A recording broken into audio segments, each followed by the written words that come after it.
Iran Israel America ನಡುವೆ ಯುದ್ಧ ನಿಲ್ಲುವ ಲಕ್ಷಣ ಕಾಣಿಸ್ತಾ ಇಲ್ಲ. ಆದರೆ ಎಐ ವಲಯ ಇತ್ತೀಚೆಗಷ್ಟೇ ಎಐ ಬಂದು ದೊಡ್ಡ ಕ್ರಾಂತಿ ಆಗುತ್ತೆ, ದೊಡ್ಡ ಮಟ್ಟದಲ್ಲಿ ಕ್ರಾಂತಿ ಆಗುತ್ತೆ.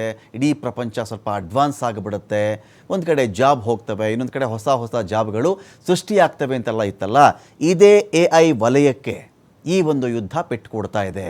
ಅಲ್ಲ ರೀ, ಎಐಗೂ ಈ ಯುದ್ಧ ಪೆಟ್ಕೊಡೋಕ್ಕೂ ಏನು ಸಂಬಂಧ, ಏನು ಸಂಬಂಧ ಇದೆ ಇದರಲ್ಲಿ ಅಂತೇಳಿ ಯಾರಿಗಾದರೂ ಆ ಥರ ಭಾವನೆ ಬರುವುದು ಸಹಜ.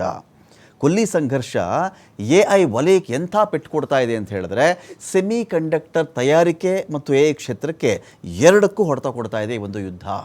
ಡಾಟಾ ಸೆಂಟರ್, ಸ್ಮಾರ್ಟ್ಫೋನ್ ತಯಾರಿಕೆಗೆ ದೊಡ್ಡ ಹೊಡೆತ ಆಗ್ತಾ ಇದೆ. MRI ಯಂತ್ರಗಳ ತಯಾರಿಕೆಗೂ ಕೂಡ ಭಾರಿ ಬಿಸಿ ಇದರಿಂದ ತಟ್ತಾ ಇದೆ ಅಂತ. ಹೇಗೆ ಎಫೆಕ್ಟ್ ಆಗೋದು ನೋಡಿ, ಅನಿಲ ಮೂಲಸೌಕರ್ಯ ಹಡಗು ಮಾರ್ಗಗಳಿಗೆ ಅಡ್ಡಿ ಆಗ್ತಿರ್ತಕ್ಕಂಥ ಹಿನ್ನೆಲೆ.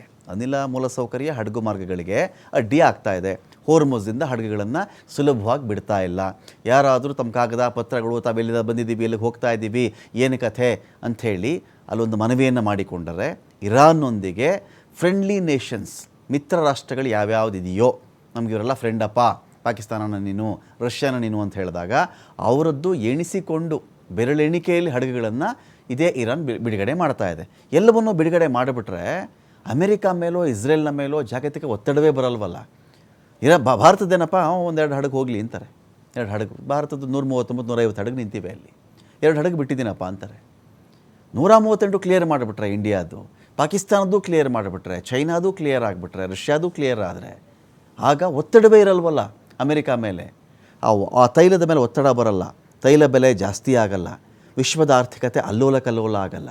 ಅವಾಗೇನಾಗುತ್ತೆ, ಆರಾಮಾಗಿ ಯುದ್ಧ ಮಾಡ್ಕೊಂಡು ಹೋಗ್ತಾನೇ ಇರ್ತವೆ ಅಮೆರಿಕ ಮತ್ತು ಇಸ್ರೇಲ್. ಈ ಕಾರಣಕ್ಕೆ ಏನು ಮಾಡ್ತಾರೆ, ಅಡ್ಡಿ ಮಾಡ್ಕೊಂಡು ಕೂತಿವೆ. ಕೆಲವನ್ನು ಬಿಡ್ತಾ ಇದ್ದಾರೆ, ಹಲವನ್ನು ಬಿಡ್ತಾ ಇಲ್ಲ. ಈ ಹಿನ್ನೆಲೆಯಲ್ಲಿ ಏನಾಗ್ತಾ ಇದೆ, ಹೀಲಿಯಂ ಪೂರೈಕೆಯಲ್ಲಿ ದೊಡ್ಡ ಮಟ್ಟದ ಒಂದು ವ್ಯತ್ಯಯ ಕಾಣಿಸ್ಕೊಳ್ತಾ ಇದೆ. ಹೀಲಿಯಂ ಸಪ್ಲೈ ಚೈನ್ ಇದೆಯಲ್ಲ, ಹೊಡೆತ ಬಿದ್ದಾಯಿತು. ಇದರ ಪ್ರಭಾವ ದೊಡ್ಡ ಮಟ್ಟದ ತಂತ್ರಜ್ಞಾನ ವಲಯಗಳಿಗೆ ತಟ್ತಾ ಇದೆ ಇಲ್ಲಿ. ಅದರಲ್ಲೂ ಸೆಮಿ ಕಂಡಕ್ಟರ್ ತಯಾರಿಕೆ ಎಐ ಕ್ಷೇತ್ರಕ್ಕೆ ಇದು ವಿಸ್ತರಿಸಿದೆ. ಹೀಲಿಯಂ ಸ್ವತಂತ್ರವಾಗಿ ಎಲ್ಲೂ ಉತ್ಪತ್ತಿ ಆಗಿಬಿಡಲ್ಲ, ಅದರಷ್ಟಕ್ಕೆ ಅದೇ ಸಿಗ್ತಾ ಇದೆ, ಅದನ್ನೇ ಉತ್ಪತ್ತಿ ಮಾಡ್ತಾ ಇದ್ದೀವಿ ನಾವು. ಆ ಥರದ್ದು ಆಗಲ್ಲ. ಅದು ನೈಸರ್ಗಿಕ ಅನಿಲ ಸಂಸ್ಕರಣೆಯ ಉಪ ಉತ್ಪನ್ನ, ಬೈ ಪ್ರಾಡಕ್ಟ್. ಅದು ನೈಸರ್ಗಿಕ ಅನಿಲ ಉತ್ಪತ್ತಿ ಮಾಡ್ತಾರಲ್ಲ, ಸಂಸ್ಕರಣೆ ಮಾಡ್ತಾರಲ್ಲ, ಅದರಿಂದ ಬರುವಂಥ ಉಪ ಉತ್ಪನ್ನ. ಅದು ಕ್ರಯೋಜೆನಿಕ್ ಡಿಸ್ಟಿಲೇಷನ್ ಪ್ರಕ್ರಿಯೆ ಮೂಲಕ ಹೀಲಿಯಮನ್ನು ಹೊರತೆಗಿತಾರೆ. LNG ಉತ್ಪಾದನೆ ನಿಂತಾಗ ಹೀಲಿಯಂ ಉತ್ಪಾದನೆ ಕೂಡ ಸ್ಥಗಿತ ಆಗಿಬಿಡುತ್ತೆ. ನಿಮಗೆ LNG ಆ ಒಂದು ಗ್ಯಾಸ್ ಉತ್ಪಾದನೆ ನಿಲ್ಲಿಸ್ಬಿಟ್ಟಾಗ ಹೀಲಿಯಂ ಕೂಡ ಉತ್ಪಾದನೆ ಆಗಲ್ಲ ಅಂತ ಸ್ಥಗಿತ ಆಗಿಬಿಡುತ್ತೆ. ಜಗತ್ತಿಗೆ ಪೂರೈಕೆಯಾಗುವ ಹೀಲಿಯಂನ ಬಹುಭಾಗ ಇರಾನ್, ಖತಾರಲ್ಲಿ ಉತ್ಪತ್ತಿಯಾಗೋದು. ನೋಡಿ, ಇದು ಒಂದು ರೀತಿಯಲ್ಲಿ ನಾವು ರೇರ್ ಅರ್ತ್ ಮೆಟೀರಿಯಲ್ ಅಂತ ಮಾತಾಡ್ತಾ ಇರ್ತೀವಿ. ಅಪರೂಪದ ಖನಿಜಗಳು ಕೆಲವು ದೇಶಗಳಲ್ಲಿ ಇವೆ. ಗ್ರೀನ್ಲ್ಯಾಂಡಲ್ಲಿ ಅಂಥದ್ದಿದೆ, ಚೈನಾದಲ್ಲಿ ಅಂಥದ್ದಿದೆ, ಅಮೆರಿಕದಲ್ಲೂ ಇದೆ, ಭಾರತದ ಲಡಾಖ್ ಭಾಗದಲ್ಲಿ ಇದೆ ಅಂತೆಲ್ಲ ಮಾತಾಡ್ತೀವಲ್ವಾ. ಇಲ್ಲೇನಾಗ್ತಾ ಇದೆ, ಈ ಹೀಲಿಯಂ ಬೇಕಲ್ಲ, ಹೇಗೂ ಅದೇ ಬೇಕಾಗುತ್ತೆ, ನಿಮಗೆ ಸೆಮಿ ಕಂಡಕ್ಟರ್ಗೂ ಅದೇ ಬೇಕಾಗುತ್ತೆ, ಬೇರೆ ಉತ್ಪನ್ನ ತಯಾರು ಮಾಡಲಿಕ್ಕೆ ಅದು ಬೇಕಾಗುತ್ತೆ. ಉತ್ಪನ್ನ ಇದ್ದರೆ ಅದು ಇದು ಕೆಲಸ ಮಾಡ್ತವೆ. ಸೊ ಇಲ್ಲೇನಾಗ್ತಾ ಇದೆ, ಹೀಲಿಯಂನ ಬಹುಭಾಗ ಇರೋದೇ ಖತಾರ್ನಲ್ಲಿ, ಇರಾನ್ನಲ್ಲಿ. ಅದರಲ್ಲೂ ಖತಾರಲ್ಲಿ ಜಾಸ್ತಿ ಇದೆ. ಈ ದೇಶಗಳ ಜಂಟಿ ಹಿಡಿತದಲ್ಲಿ ಸೌತ್ ಪಾರ್ಸ್ ನಾರ್ತ್ ಡೋಮ್ ಇದೆ ಇಲ್ಲಿ. ಇದು ವಿಶ್ವದ ಅತಿ ದೊಡ್ಡ ಅನಿಲ ನಿಕ್ಷೇಪಗಳಲ್ಲಿ ಒಂದಾಗಿರುತ್ತೆ. ಜಾಗತಿಕ ಹೀಲಿಯಂ ರಫ್ತಿನಲ್ಲಿ ಖತಾರ್ ಒಂದೇ 30 to 33% ಅಷ್ಟು ಪಾಲನ್ನು ಇಟ್ಕೊಂಡಿದೆ. ಅದೊಂದರಿಂದನೇ ಇಡೀ ವಿಶ್ವಕ್ಕೆ ನೋಡಿ 30 to 33%, ಅಂದರೆ 1/3 ಭಾಗ ಖತಾರಿಂದನೇ ಸಪ್ಲೈ ಆಗುತ್ತೆ ಅಂತ. ಹೀಗಾಗಿ ಇದೇ ಖತಾರ್ಗೆ ಇರಾನ್ ಕೂಡ ಹೊಡೆದಾಗಿದೆ ಆಲ್ರೆಡಿ. ಇದೇ ಕೊಲ್ಲಿ ಪ್ರದೇಶ ಜಾಗತಿಕ ಹೀಲಿಯಂ ಪೂರೈಕೆ ಸರಪಳಿಗೆ ಅನಿವಾರ್ಯ. ಮೂಲಸೌಕರ್ಯ ಸ್ಥಗಿತ ಆಯಿತು ಅಥವಾ ಸಾಗಣೆ ಅಡೆತಡೆಗಳಿಂದ ಹೀಲಿಯಂ ಕೊರತೆ ಆಗಿದೆ.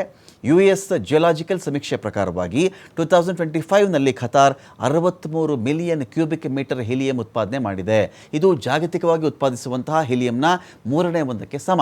ವಿಶ್ವದ ಹೀಲಿಯಂ ಉತ್ಪಾದನಾ ಸಾಮರ್ಥ್ಯ 190 ಮಿಲಿಯನ್ ಕ್ಯೂಬಿಕ್ ಮೀಟರ್ ಆಗಿರುತ್ತೆ. ಹಾಗಾಗಿ ಈ ಹೀಲಿಯಂ ಇದೆಯಲ್ಲ, ಹಾರ್ಮುಜಲ್ಲಿ ಲಾಕ್ ಆಯಿತು. ಕತಾರ್ನ ಬಹುತೇಕ ಹೀಲಿಯಂ ರಫ್ತು ಹೋರ್ಮುಜ್ ಜಲಸಂಧಿ ಮೂಲಕ ನಡೆಯುತ್ತೆ. ಪರ್ಯಾಯ ಕಡಲ ಮಾರ್ಗಗಳು ಇಲ್ಲ. ಪ್ಯಾರಲಲ್ಲಿ ಸಮಾನಾಂತರವಾಗಿ ಪರ್ಯಾಯವಾಗಿ ಒಂದು ರೂಟ್ ಇದೆ, ಅಲ್ಲಿಂದ ಬಿಟ್ಬಿಡೋಣ ಇದನ್ನು ಅಂದರೆ ಆ ಥರದ ರೂಟೇ ಇಲ್ಲ. ಇರಾನ್ ಈಗ ಈ ಜಲಸಂಧಿಯನ್ನು ಮುಚ್ಚಿಬಿಟ್ಟಿದೆ. ವಿಶ್ವದ ಕ್ರಯೋಜೆನಿಕ್ ಹೀಲಿಯಂ ISO ಕಂಟೈನರ್ಗಳು ಈಗ ಸಿಕ್ಕಾಕ್ಕೊಂಡಿವೆ. ಸುಮಾರು 1/3 ಭಾಗ ಕತಾರಲ್ಲಿ ಅಥವಾ ಸುತ್ತಮುತ್ತ ಸಿಕ್ಕಾಕೊಂಡಿದೆ. ಆದರೆ ಹೀಲಿಯಮನ್ನು ತೈಲದಂತೆ ಸುಮಾರು ದಿನ ಇಟ್ಬಿಡ್ತೀನಿ ಅಂದರೆ ಆಗಲ್ಲ. ಅದು ಆಯಿಲ್ ಥರ ಸಂಗ್ರಹ ಮಾಡಿಟ್ಕೋತೀನಿ ಅಂದರೆ ಆಗಲ್ಲ. ದ್ರವೀಕೃತ ಹೀಲಿಯಂ 35ರಿಂದ 48 ದಿನಗಳಲ್ಲಿ ಆವಿಯಾಗಿಬಿಡುತ್ತೆ. ಹೀಗಾಗಿ ಹೀಲಿಯಂ ಕಂಟೈನರ್ಗಳು ಕಾಲಮಿತಿ ಒಳಗಡೆ ತಲುಪಬೇಕು. ಕತಾರಲ್ಲಿ ಉತ್ಪಾದನೆ ಸ್ಟಾಪ್ ಆಗಿಬಿಟ್ಟಿರೋದ್ರಿಂದ ಅಲ್ಲಿ ಆ ಸೆಂಟರ್ಗೂ ಪೆಟ್ಟುಗಳು ಬಿದ್ದಿವೆ. ಮಾರುಕಟ್ಟೆಯಲ್ಲಿ ಕೊರತೆ ಆಗಿಬಿಟ್ಟಿದೆ. ಪ್ರತಿ ತಿಂಗಳು 5.2 ಮಿಲಿಯನ್ ಕ್ಯೂಬಿಕ್ ಮೀಟರ್ ಹೀಲಿಯಂ ಕೊರತೆ ಆಗ್ತಾ ಇದೆ. ಇದು ಜಾಗತಿಕ ಮಾರುಕಟ್ಟೆಯನ್ನು ತುಂಬ ಸ್ಪೀಡಾಗಿ ಕುಸಿಯುವಂತೆ, ಎಷ್ಟು ಬೇಗ ಅದು ಆವಿಯಾಗುತ್ತೋ ಅಷ್ಟು ಬೇಗ ಮಾರ್ಕೆಟ್ ಹಾಳಾಗುವಂತೆ ಇದು ಮಾಡ್ತಾ ಇದೆ. ಚಿಪ್ಗಳಿಗೆ ಹೀಲಿಯಂ ಯಾಕಪ್ಪ ಅನಿವಾರ್ಯ? ಚಿಪ್ ತಯಾರು ಮಾಡ್ತಾರಲ್ಲ, ವೇಫರ್ಗಳನ್ನು, ಸಿಲಿಕಾನ್ ಡಿಸ್ಕ್, ಅದನ್ನು ಕೂಲ್ ಮಾಡಲಿಕ್ಕೆ ಹೀಲಿಯಂ ಬಳಸ್ಕೊಳ್ತಾರೆ. ಎಚಿಂಗ್ ಪ್ರಕ್ರಿಯೆಯಲ್ಲಿ ಕೂಡ ಇದನ್ನು ಬಳಸ್ತಾರೆ. ಹೀಲಿಯಂನ ವಿಶಿಷ್ಟ ಗುಣಲಕ್ಷಣಗಳೇ ಅದನ್ನು ತಂತ್ರಜ್ಞಾನದಲ್ಲಿ ಬಳಸುವಂತೆ ಮಾಡಿಬಿಟ್ಟಿದೆ. ಯಾವುದೇ ವಸ್ತುವನ್ನು ಕೂಲ್ ಮಾಡಬೇಕು ಅಂದರೆ ಹೀಲಿಯಂನಂತೆ ಬೇರೆ ಯಾವ ಅನಿಲಕ್ಕೂ ಸಾಧ್ಯ ಇಲ್ಲ. ಹೀಲಿಯಂ ಕೆಮಿಕಲಿ ಜಡವಾಗಿದ್ದು ಇತರ ರಾಸಾಯನಿಕಗಳೊಂದಿಗೆ ಪ್ರತಿಕ್ರಿಯಿಸುವುದಿಲ್ಲ. ಇದು ಚಿಪ್ಗಳನ್ನು ಹಾಳು ಮಾಡದ ಕಾರಣ ಇದನ್ನು ತಂಪಾಗಿಸುವಂಥ ಸಾಧನವಾಗಿ ಬಳಕೆ ಮಾಡ್ತಾರೆ.